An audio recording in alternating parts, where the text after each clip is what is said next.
And that's the mistake a lot of women make in their 20s, thinking that, well, I don't need to ask him for nothing. I just want to wait for him to offer. You wait for him to offer, checkmate. He's going to play in your face. He's going to get that cat and he's not going to offer you nothing.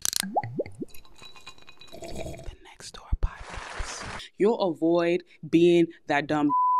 I'm telling you, in your 20s, able, or you have a lot of older guys that are trying to talk to you, that try to take advantage of you. And let me tell you this.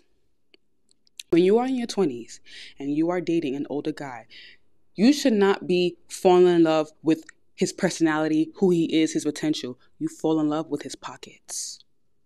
Hello. Because that's usually the mistake a lot of women make in the 20s. Oh, I like him for who he is. You know, he doesn't do much for me, but I like him. I feel like we can grow. No. Your 20s is for you to get nitty and gritty. What are you after? The money. You should be using all the older guys that come for you. You need to be using them to build your life. The Next Door podcast. This person think I'm less of this. Let him think you're broke. Let him think you don't have it and see what he does. Because if he think you're broke and he's not even trying to help you, that's not the man you want. Next caller. You don't want a man that can't be a provider and can't lead. He's looking for you to be his roommate. He's looking for you to pull your own weight. That man is going to keep you in your masculine energy. You need a man that's going to lead, that knows that you're capable of doing a lot of great things, but he needs to be your backbone. He needs to lead. That's a problem with girls in their early 20s. They have too much pride. Oh, I don't want him to think I don't got my own bag. I don't want him to think I don't have this. Sis, you don't have your own bag. Is he going to give you the bag? Because if he's not giving you the bag, what are you still doing there? Playing what, tic-tac-toe? Next caller.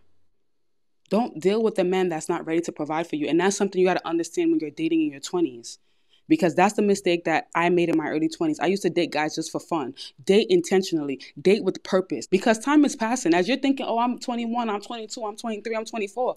Look, them years is flying. So you need to date with intention. You need to date with purpose. You need to be dating with guys that add substance. Don't just go on dates with guys based off the aesthetic. Don't just go out with guys just because they were in the club last night and they popped 10 bottles. The Next Door podcast. The Next Door.